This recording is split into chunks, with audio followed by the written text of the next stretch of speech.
Hi ಎಲ್ರಿಗೂ, ಹೇಗಿದ್ದೀರಿ? ಚೆನ್ನಾಗಿದ್ದೀರಿ ಅಂತ ಭಾವಿಸಿದ್ದೀನಿ. ಸಂಜೆ ಆಗಿದೆ, ಏನಾದರೂ ಸ್ನ್ಯಾಕ್ಸ್ ತಿನ್ಬೇಕು ಅನಿಸ್ತಾ ಉಂಟು. ಅದಕ್ಕೆ ಒಂದು ಸಿಂಪಲ್ ಒಂದು ಸ್ಯಾಂಡ್ವಿಚ್ ಮಾಡೋಣ ಅಂತ ಹೇಳಿ ರೆಡಿ ಆಗಿದ್ದೀನಿ. ಬನ್ನಿ ನೋಡೋಣ.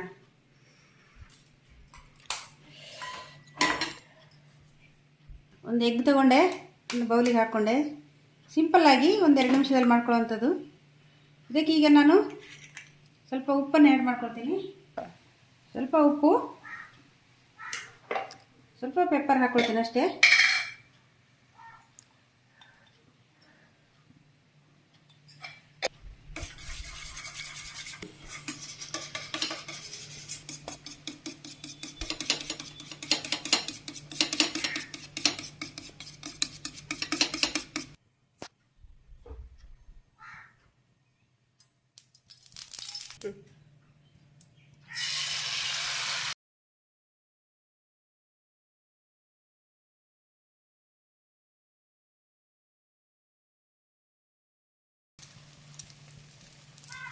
ಕಾವಲಿಗೆ ಸ್ವಲ್ಪ ಆಯಿಲ್ ಹಾಕಿ ಬೀಟ್ ಮಾಡಿದ ಮೊಟ್ಟೆನ ಈಗ ಹಾಕಿದೆ.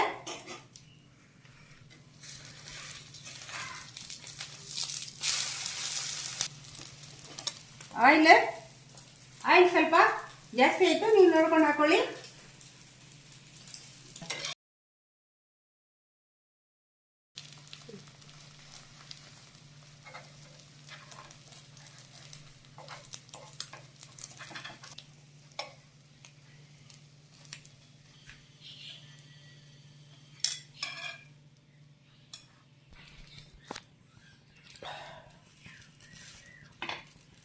ಅದೇ ಆಯಿಲಲ್ಲಿ ಸ್ವಲ್ಪ ಬ್ರೆಡ್ಡನ್ನು ಟೋಸ್ಟ್ ಮಾಡ್ಕೊಳ್ತೀನಿ ನಾನು. ಸಾಯಂಕಾಲ ಆಗುವಾಗ ಏನಾದ್ರು ತಿನ್ಬೇಕು ಅನಿಸ್ತದೆ. ಹೊರಗಿದೇನೋ ಎಣ್ಣೆ ತಿಂಡಿ ತಿನ್ನೋದಕ್ಕಿಂತ ಈ ಥರ ಮನೆಯಲ್ಲಿ ನಾವು ಏನಾದರೂ ಸಿಂಪಲ್ಲಾಗಿ ಮಾಡ್ಕೊಂಡು ತಿನ್ನೋದ್ರಿಂದ ಚೆನ್ನಾಗಿರ್ತದೆ. ಆದರೂ ಹೊರಗಿನ ಫುಡ್ಡಲ್ಲಿ ಅಷ್ಟೊಂದು ಆಯಿಲೆಲ್ಲ ಫ್ರೀ ಇರೋದಿಲ್ಲ ಅಲ್ವಾ. ಆಯಿಲ್ ಏನಾದ್ರು ತಿನ್ಬೇಕು ಅನಿಸ್ತದಲ್ವಾ, ಆಗ ಏನೂ ಇರೋದಿಲ್ಲ. ಹೊರಗಿನ ತಿಂಡಿ ತಿನ್ನೋದಕ್ಕಿಂತ ಈ ಥರ ಮನೆಯಲ್ಲೇ ಮಾಡಿಕೊಂಡು ಹೆಲ್ತಿಯಾಗಿ ತಿನ್ಬೋದು ಅಂತ ಹೇಳಿ ನನ್ನ ಅನಿಸಿಕೆ. ಮತ್ತೆ ಹೆಲ್ದಿಯಾಗಿ ಕೂಡ ಇರ್ತದೆ, ಅದಕ್ಕೋಸ್ಕರ. ಮತ್ತೆ ಸಿಂಪಲ್ ಆಗಿ ಒಂದು 5 ನಿಮಿಷದಲ್ಲಿ ಮಾಡ್ಕೋಬಹುದಾದ ಒಂದು ತಿಂಡಿ ಇದು.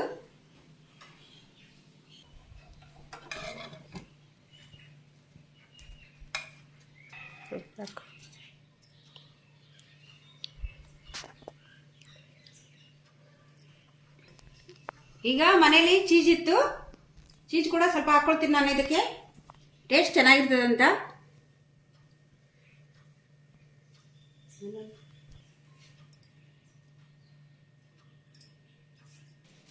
ಆರ್ಗ್ಯಾನಿಕ್ ಕೂಡ ಇತ್ತು, ಇದನ್ನು ಕೂಡ ನಾನು ಸ್ವಲ್ಪ ಹಾಕೊಳ್ತೀನಿ. ಇದು ಹಾಕೋದ್ರಿಂದ ಟೇಸ್ಟ್ ಚೆನ್ನಾಗಿರ್ತದೆ, ಅದಕ್ಕೋಸ್ಕರ.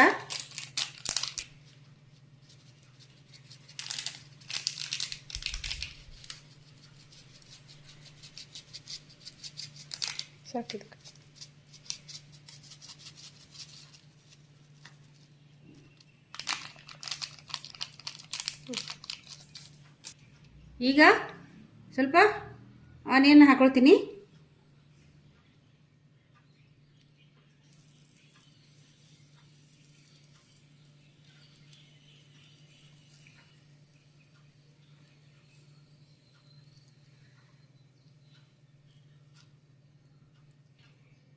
ಈಗ ಒಂದು 2 ಸ್ಲೈಸನ್ನು ಟೊಮೆಟೊ ಹಾಕ್ಕೊಳ್ತೀನಿ. ಜಾಸ್ತಿ ಬೇಡ, ಅದಕ್ಕೆ ಸ್ವಲ್ಪ ಹಾಕ್ಕೊಳ್ತೀನಿ ಟೇಸ್ಟಿಗೋಸ್ಕರ.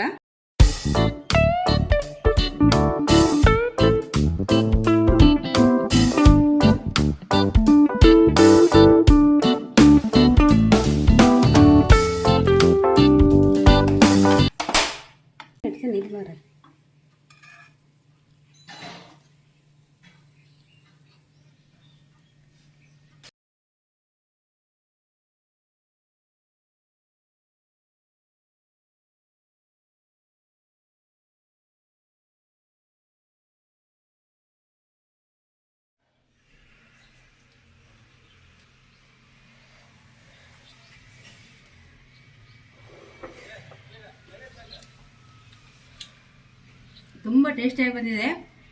ಮತ್ತು 5 ಮಿನಿಟ್ಸಲ್ಲಿ ರೆಡಿ ಮಾಡ್ಕೋಬೋದಂತ ಒಂದು ರೆಸಿಪಿ ಇದು. ಸೂಪರ್ ಆಗಿದೆ, ತುಂಬ ಟೇಸ್ಟಿಯಾಗಿದೆ, ಹೆಲ್ದಿಯಾಗಿದೆ ಕೂಡ.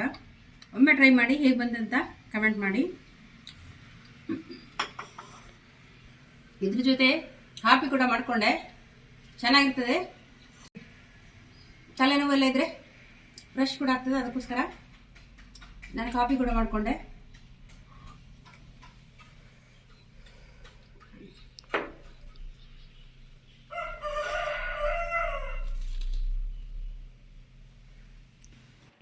ಇವತ್ತು ನೈಟಿಗೆ ಮಕ್ಕಳು ಬಿರಿಯಾನಿ ಬೇಕಂತ ಕೇಳಿದ್ದಾರೆ. ಅದಕ್ಕೆ ನಾನು ಪನ್ನೀರ್ ಇತ್ತು, ಪನ್ನೀರಲ್ಲಿ ಮಾಡಿಕೊಡ್ತೇನೆ ಅಂತ ಹೇಳಿದ್ದೇನೆ. ಅದಕ್ಕೆ ಪನ್ನೀರ್ ಬಿರಿಯಾನಿ ಹೇಗೆ ಮಾಡೋದು ಅಂತ ಹೇಳಿ ನೋಡೋಣ. ಬಿರಿಯಾನಿ ಅಂತೂ ತುಂಬ ಟೇಸ್ಟಿಯಾಗಿ ಬಂದಿತ್ತು. ಈ ರೆಸಿಪಿನ ಒಮ್ಮೆ ಟ್ರೈ ಮಾಡಿ ನೋಡಿ, ಹೇಗೆ ಬಂತಂತ ಕಮೆಂಟ್ ಮಾಡಿ. ತುಂಬ ಟೇಸ್ಟಿ ಬಿರಿಯಾನಿ ಇದು, ಸುಲಭವಾಗಿ ಮಾಡ್ಕೊಳ್ಬೋದಂತ ಒಂದು ಬಿರಿಯಾನಿ ಇದು. ಪನ್ನೀರ್ ಬಿರಿಯಾನಿ ಮಾಡಲಿಕ್ಕೆ ನಾನು ಇಲ್ಲಿ ಕೆಲವು ಐಟಮನ್ನು ರೆಡಿ ಮಾಡ್ಕೊಂಡಿದ್ದೀನಿ. ಕಸ್ತೂರಿ ಮೇಥಿ ಮತ್ತು ಸೋಂಪು, ಚಕ್ಕೆ ಮತ್ತು ಲವಂಗ, ಏಲಕ್ಕಿ, ಇದು ಚಕ್ರ ಬರ್ತದಲ್ವ, ಅದು ಚಕ್ರಮಗ್ಗಿ ಹೇಳ್ತಾರಲ್ವ, ಅದು ಇದು ಪಲಾವ್ ಎಲೆ. ಇಲ್ಲಿ ನಾನು 1/4 ಕಿಲೋ ಆಗುವಷ್ಟು ಪನ್ನೀರ್ ತೊಗೊಂಡಿದ್ದೀನಿ. ಇದು ನನಗೆ ಒಂದು ಟೈಮ್ಗೆ ನಮಗೆ ಸಾಕಾಗ್ತದೆ, ಅದಕ್ಕೋಸ್ಕರ ನನಗೆ ಇಷ್ಟು ಸಾಕು. ನಿಮಗೆ ಜಾಸ್ತಿ ಕ್ವಾಂಟಿಟಿ ಬೇಕಿದ್ರೆ ಜಾಸ್ತಿ ತಗೊಳ್ಳಿ. ನಾನಿಲ್ಲಿ ಪನ್ನೀರನ್ನು ತಗೊಂಡಿದ್ದೇನೆ 1/4 kg. ಮತ್ತು ಕಾಯಿಮೆಣಸು, ಕೊತ್ತಂಬರಿ ಸೊಪ್ಪು, ಪುದೀನ, ಬೆಳ್ಳುಳ್ಳಿ, ಶುಂಠಿ ಮತ್ತು ಇಷ್ಟು ಕಾಯಿಮೆಣಸು ತೊಗೊಂಡಿದ್ದೇನೆ. ಇಷ್ಟು ಈಗ ನಮಗೆ ಮಿಕ್ಸಿಗೆ ಮಾಡಲಿಕ್ಕೆ ಬೇಕು. ಈ ಐಟಮ್ ಇಷ್ಟು ತೊಗೊಂಡಿದ್ದೇನೆ. ಮತ್ತು ಇಲ್ಲಿ ಇದು ಜೀರಾ ರೈಸ್ ಅಂತ, ಇದು ತುಂಬ ಟೇಸ್ಟಿಯಾಗಿ ಬರ್ತದೆ. ನನಗೆ ಬಾಸುಮತಿಗಿಂತ ಈ ರೈಸಲ್ಲಿ ದಮ್ ಬಿರಿಯಾನಿ ಮಾಡೋದಲ್ವ ತುಂಬ ಟೇಸ್ಟಿಯಾಗಿ ಬರ್ತದೆ. ನಾನು ಇದನ್ನು 2 ಸಲ ವಾಶ್ ಮಾಡಿ ನೀರೆಲ್ಲ ಬಸ್ತು ಇಟ್ಕೊಂಡಿದ್ದೇನೆ. ನಾವು ಬಿರಿಯಾನಿ ಮಾಡೋ ಮೊದಲು 1/4 ಗಂಟೆ ಮೊದಲು ನಾವು ಇದನ್ನು ವಾಶ್ ಮಾಡಿ ಇಟ್ಕೋಬೇಕಾಗುತ್ತೆ. ಡೈರೆಕ್ಟ್ ಹಾಕಿದರೆ ಅಕ್ಕಿ ಹಾಗೇನೆ ಇರ್ತದೆ, ಸರಿಯಾಗಿ ಬಿರಿಯಾನಿ ಬರೋದಿಲ್ಲ. ಅದಕ್ಕೋಸ್ಕರ ನಾನು ಇದನ್ನು ವಾಶ್ ಮಾಡಿ ಇಟ್ಕೊಂಡಿದ್ದೇನೆ. ನೀರೆಲ್ಲ ಬಗ್ಸಿದ್ದೇನೆ, ನೀರೇನು ಉಳಿದಿಲ್ಲ ಇದರಲ್ಲಿ. ಈ ಥರ ಮಾಡೋದ್ರಿಂದ ನಮಗೆ ಚೆಂದಾಗಿ ಅನ್ನ ಬೇಯ್ತದೆ ಮತ್ತು ಒಳ್ಳೆ ಚೆಂದ ಬರ್ತದೆ ಕೂಡ. ಈಗ ಹೇಗೆ ಮಾಡೋದಂತ ನೋಡೋಣ. ನೋಡಿ ಗೈಸ್, ಇಲ್ಲಿ ಪನ್ನೀರಿಗೆ ನಾನು ಉಪ್ಪು ಮತ್ತು ಮೆಣಸಿನ ಪೌಡ್ರು ಮತ್ತು ಎಲ್ಲ ಪೌಡ್ರ್ ಇಷ್ಟನ್ನು ನಾನೀಗ ಹಾಕಿ ಮಿಕ್ಸ್ ಮಾಡ್ಕೊಳ್ತೀನಿ. ಈಗ ಮಿಕ್ಸಿ ಮಾಡಿ ತಗೊಳ್ತೀನಿ. ಮಿಕ್ಸಿಗೆ ಹಾಕಿ ನಮಗೆ ಪೇಸ್ಟ್ ಬೇಕು, ಅದಕ್ಕೋಸ್ಕರ ನಾನಿಲ್ಲಿ ಇದನ್ನು ಮಿಕ್ಸಿಗೆ ಈಗ ಒಂದು ಕುಕ್ಕರ್ನ ಇಟ್ಟಿದ್ದೀನಿ. ಈ ಕುಕ್ಕರ್ಗೆ ಎಣ್ಣೆ ಹಾಕ್ಕೊಳ್ತೀನಿ. 200 ಗ್ರಾಮ್ ಅಷ್ಟು ಎಣ್ಣೆ ಉಂಟು. ಈಗ ನಾನು ಎಣ್ಣೆ ಕಾದಿದೆ, ಈ ಸ್ಪೈಸಸನ್ನು ಹಾಕ್ಕೊಳ್ತೀನಿ. ಈಗ ಅದು ಗರಂ ಮಸಾಲ ಎಲ್ಲ ಫ್ರೈ ಆಯಿತು. ಇಲ್ಲಿ ನಾನು ಈರುಳ್ಳಿ ಮತ್ತು ಟೊಮೆಟೊ ಹಾಕ್ಕೊಳ್ತೀನಿ.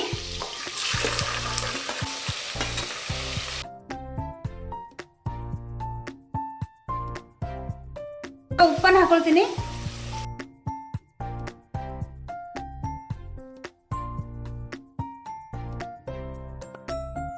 ಏನು ಮಿಕ್ಸಿಗೆ ಹಾಕೊಂಡು ಇಟ್ಕೊಂಡಿದ್ದೆ ಅದನ್ನು ಹಾಕ್ಕೊಳ್ತೀನಿ.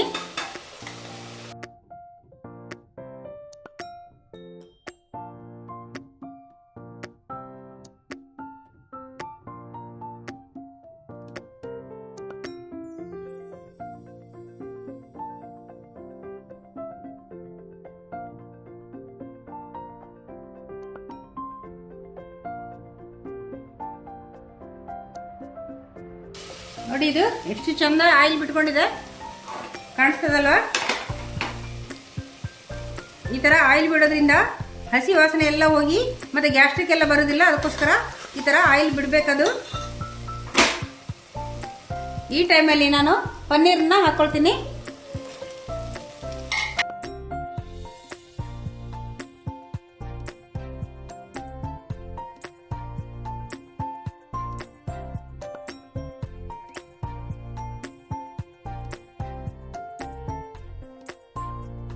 ಬಿರಿಯಾನಿ ಮಸಾಲ ಅರ್ಧ ಸ್ಪೂನು ಮತ್ತು ಗರಂ ಮಸಾಲ ಅರ್ಧ ಸ್ಪೂನು ಈ ಟೈಮಲ್ಲಿ ನಾನು ಹಾಕ್ಕೊಳ್ತೀನಿ. ನಾನು ಈ ಗ್ಲಾಸಲ್ಲಿ 3 ಗ್ಲಾಸ್ ಅಕ್ಕಿ ತಗೊಂಡಿದ್ದೆ. ಈಗ ನಾನು 5.5 ಗ್ಲಾಸ್ ನೀರನ್ನು ಹಾಕ್ತೀನಿ. ಅರ್ಧ ಗ್ಲಾಸ್ ಕಮ್ಮಿ ಹಾಕಬೇಕು, ಯಾಕೆಂದರೆ ಅಕ್ಕಿ ನಾವು ಆಲ್ರೆಡಿ ತೊಳೆದಿಟ್ಟಿದ್ವಲ್ವಾ, ಅದು ನೆಂದಿರ್ತದೆ. ಮತ್ತು 6 ಗ್ಲಾಸ್ ಕೂಡ ಫುಲ್ ಹಾಕಿದರೆ ಸ್ವಲ್ಪ ಮೆತ್ತಗಾಗ್ತದೆ. 5.5 ಗ್ಲಾಸ್ ಹಾಕೋದ್ರಿಂದ ಅನ್ನ ಉದುರಾಗಿ ಬರ್ತದೆ, ಒಳ್ಳೆ ಟೇಸ್ಟಿಯಾಗಿ ಕೂಡ ಬರ್ತದೆ. ಮುದ್ದೆ ಆದರೆ ಟೇಸ್ಟ್ ಸ್ವಲ್ಪ ಚೇಂಜ್ ಆಗುತ್ತೆ. ಅದಕ್ಕೋಸ್ಕರ ಇಲ್ಲಿ ನಾನು 5.5 ಗ್ಲಾಸ್ ನೀರನ್ನು ಹಾಕ್ಕೊಳ್ತೀನಿ. ನೋಡಿ ಈಗ ಇಷ್ಟ ರೆಡಿ ಆಯಿತು. ಉಪ್ಪು ಕಡಿಮೆ ಆಗಿತ್ತು, ನಾನು ಸ್ವಲ್ಪ ಉಪ್ಪು ಹಾಕೊಂಡೆ. ನಿಮಗೆ ಟೇಸ್ಟಿಗೆ ಅನುಗುಣವಾಗಿ ನೀವು ರುಚಿಗೆ ತಕ್ಕಷ್ಟು ಉಪ್ಪನ್ನು ಹಾಕ್ಕೊಳ್ಳಿ. ಈಗ ಕುದೀತಾ ಇದೆ, ನಾನು ಅಕ್ಕಿ ಹಾಕ್ಕೊಳ್ತೀನಿ.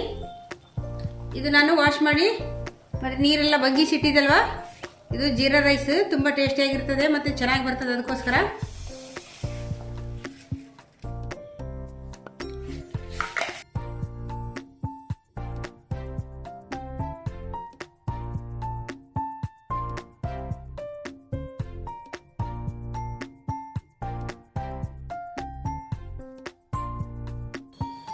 ಈಗ ಇದು 2 ವಿಶಿಲ್ ಆಗಬೇಕು. ವಿಶಿಲಾಗಿ 10 ನಿಮಿಷ ಹಾಗೇನು ಬಿಡಬೇಕು, ಬಾಯಿ ಓಪನ್ ಮಾಡಬಾರ್ದು. ಈಗ 2 ವಿಶಿಲ್ ಆಯಿತು, ನೋಡುವ. ಈಗ ಇದು 10 ನಿಮಿಷ ಆಗಿದೆ, ವಿಶಿಲ್ ತೆಗೆಸಿ. ಇದನ್ನೀಗ ನಾವು ಓಪನ್ ಮಾಡುವ, ಹೇಗೆ ಬಂದಿದೆ ಅಂತ ನೋಡುವ.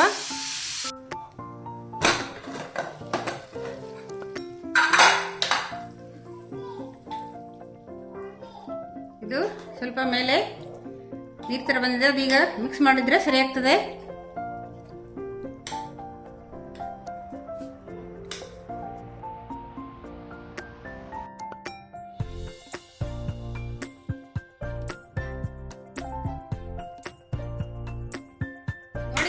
ಸ್ವಲ್ಪ ನೀರಿತ್ತಲ್ಲ, ಅದು ಕಡ್ಡೆ ಬಿಟ್ಟಿದೆ. ನೀರೆಲ್ಲ ಅದು ಆಯಿಲ್ ಎಲ್ಲ ಮೇಲಿತ್ತು, ಅದಕ್ಕೋಸ್ಕರ ಅದು ಕಡ್ಡೆ ಬಿಟ್ಟಿದ್ದೆ. ಈ ತರ ಆಯ್ತು. ಈಗ ಇದನ್ನು ಈಗ ಸರ್ವ್ ಮಾಡುವ, ಹೇಗೆ ಬಂತಂತ ಟೇಸ್ಟ್ ಮಾಡುವ.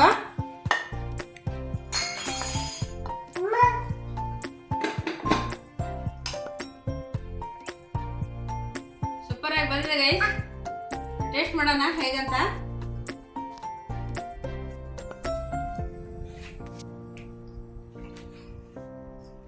ಸೂಪರ್ ಆಗಿ ಬಂದಿದೆ ಗೈಸ್, ಒಮ್ಮೆ ಟ್ರೈ ಮಾಡಿ, ಹೇಗೆ ಬಂದಿದೆ ಅಂತ ಕಮೆಂಟ್ ಮಾಡಿ. ವಿಡಿಯೋ ಇಷ್ಟ ಆದರೆ ಲೈಕ್ ಮಾಡಿ, ಶೇರ್ ಮಾಡಿ, ಪ್ಲೀಸ್ ಸಬ್ಸ್ಕ್ರೈಬ್ ಮಾಡಿ. Thank you for watching. Super tasty ಆಗಿದೆ, ಒಮ್ಮೆ ಟ್ರೈ ಮಾಡಿ ಪ್ಲೀಸ್.